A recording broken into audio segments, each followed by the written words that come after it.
What's good, everyone? Welcome to X Chapter channel. 15 years in Japan. So, why am I still here? Let's talk about it.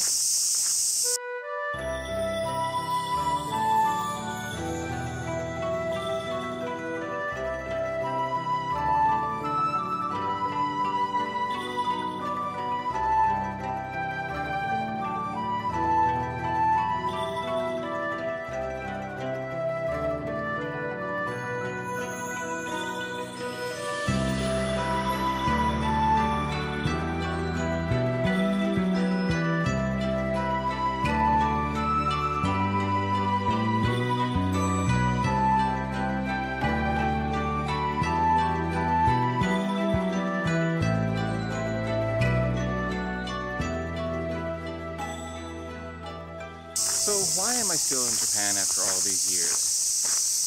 I think I can start by talking about the litany of things that a lot of people point to when they talk about how wonderful Japan is or what a nice place it is to be. First of all, the safety. It's absolutely true that in this country I feel like I can go out drinking at night and head home at a late hour and not really be in any fear of my life or being mugged or being set upon by a group of drunk people. So that's definitely a plus. Food is another big one. The food here is absolutely fantastic, and there's always a certain level of quality that you can expect.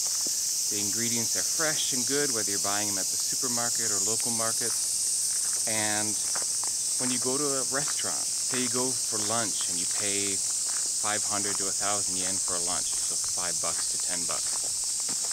You're always assured a certain level of quality control. You're never going to walk away from a restaurant disappointed in the food you were given. It might not be the best meal you ever had, but you're not going to say to yourself, oh, I'm never going back there.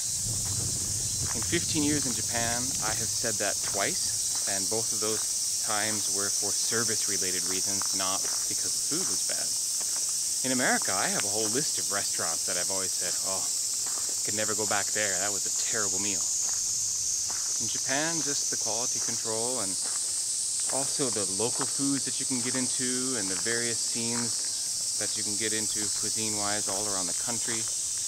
And there's a wide variety of different types of food you can get here. It's just a wonderful food country. And finally, Japan is a well-functioning, highly organized society. And what that means is it's a very easy place to live. Sure, there might be a learning curve when you first get here, and you have to figure out the rules and customs and certain manners that'll help you get by, but once you know those, it's daily life, it's no problem whatsoever. And as much as I like to travel to places where it's a little more Wild West, say for instance, you have to bargain for everything, or you have to be on the lookout against being scammed, or you maybe even have to go so far as to bribe local officials to get anything done. I mean, it might be fun to visit those places, but for me, I really appreciate the fact that Japan is a place that I can live and not deal with those sorts of hassles on a day-to-day basis. So if you are looking for a well-functioning, structured society, I mean, you can't go wrong with coming to Japan. So I also feel that mentioning that structured society raises the question, okay, if it's such a well-functioning structured society, can foreigners fit into that structure? And the answer to that question is absolutely yes. Although Japan might sometimes get the reputation of being a little bit insular, maybe even xenophobic, everywhere I've gone, I've basically been accepted into the neighborhoods and the communities and the workplaces where I've been. And it's just the case that, yes, when you first meet new people or you are finding yourself in a new situation, even after many years of being here, people are going to maybe assume you're a tourist, or maybe assume you don't know much about Japan or any Japanese language at all, and so they will talk to you and kind of go over the basic self-introduction type things. And believe me, my Japanese for self-introductions, like where I'm from, why I'm in Japan, what am I doing, how long have I been here. Hello, kitty. Temple cat. That's a good place to chill out of the sun. I'll come by and pet you later. He's pretty friendly, actually. I've been here before. So, yes, you can absolutely integrate and be part of society here. Yeah, those initial impressions, you know, you have to get over those. But I found that once people know you, and once you've become a part of whatever group that is, you will be accepted, and you will truly be a part of whether it's a hobby that you've taken up or a workplace that you've joined. Looks like they're doing some construction back there. I'm going to walk the other way. By the way, I am filming at a temple in Kanazawa-ku in Yokohama, and I will link a map to where I am below so you can see where this is. It's quite beautiful. It's often quite empty too, so if you find yourself with an extra day to spare in Yokohama, this is a really beautiful park. And as you can see behind me here, they've got the lovely kind of traditional looking Japanese curved bridge. Let's walk across that now.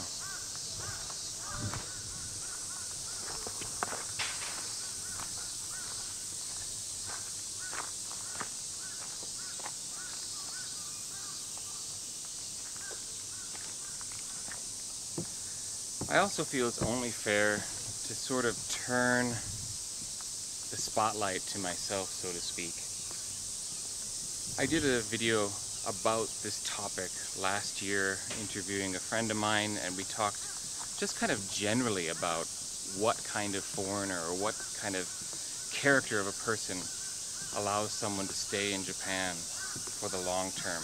And in that video we talked mostly in general terms and didn't get too personal, but for this video I'm going to actually get into why I feel I'm the type of person who has stayed here 15 years, and when people ask me how long I'm going to stay, I always say indefinitely, which doesn't necessarily mean forever, but it does mean I have no plans of any sort to leave anytime soon. Here we are at the top of the bridge.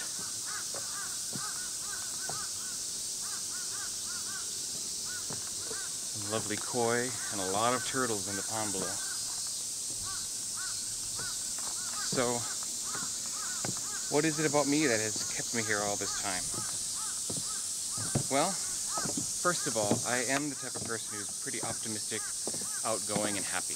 And as a result, I'm pretty much happy in most places where I find myself. When I was stressing over what university to go to back when I was 18 years old, my father said to me, "Paul, whichever university you choose, you're going to be happy there." And he was right. And I knew he was right when he said that, because it's pretty true about me. I probably could have moved to Italy. I could have moved to Argentina. I could have moved to Vietnam, and, you know, I might well still be there if I had. The second thing is, if I have to be completely honest and genuinely put the spotlight on myself and be fair in my analysis of my character, well, I do kind of like the spotlight. I do like sticking out in a sense. And as a foreigner, or at least someone who's visibly not looking like a typical Japanese person, I stand out here. And the extra attention I get from that, honestly, is something I like.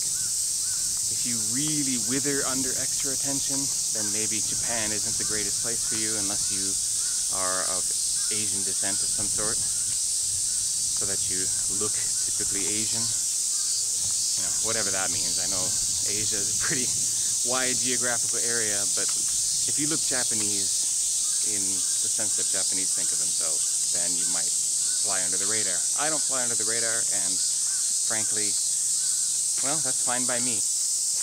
I mean, I do have a YouTube channel, for heaven's sake. So there you go. I love how this park, I mean, basically we've got the sound effects from every single drama or anime that ever has taken place in summer going on all around me. I mean, it really does sound like this. The cicadas are out, or semi, as they're called in Japan. There's dragonflies flying all over the place. And of course the crows get in on the action as well.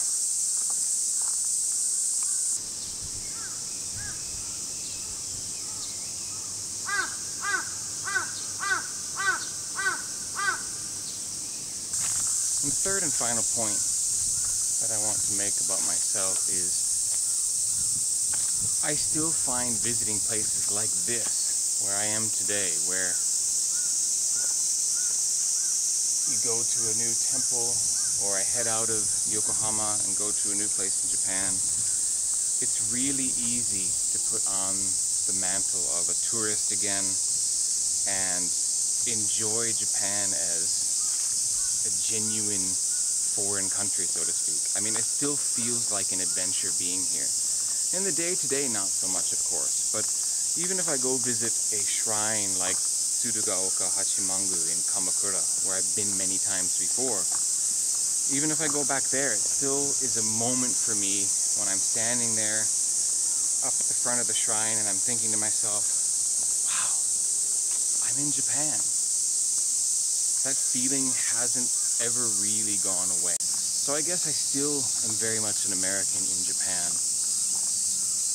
or a foreigner in Japan rather, that I can come to a place like this and still be kind of in awe and really sink into the atmosphere and think, wow, it's amazing that I'm actually here in Japan and that I actually live here. And the fact that that feeling doesn't go away, you know, I don't know that I'm explaining this terribly well, but that's because I'm not entirely sure of why it is that way myself. It's just that I haven't lost, I guess, the love and respect and what's the word I'm looking for? I guess you could say I haven't lost the mindset entirely of someone who's fresh off the boat. I can still look at this country with new eyes again and again and kind of remind myself of how fantastic it is to be here. So yeah, that's why I haven't left 15 years in. How about you? How long have you been here? Have you been here? Can you imagine yourself living here indefinitely? Say something in the comments below. I read all the comments. If you haven't already, please hit the like button. It's a small thing that really helps the channel get to more people, so I appreciate it when you do that. And subscribe if you haven't already. I drop a new video every Friday, so please check for my past videos. I've got over a year of content now, and I plan to keep doing this for quite some time, indefinitely even. So thanks for watching this one, and I will see you next week.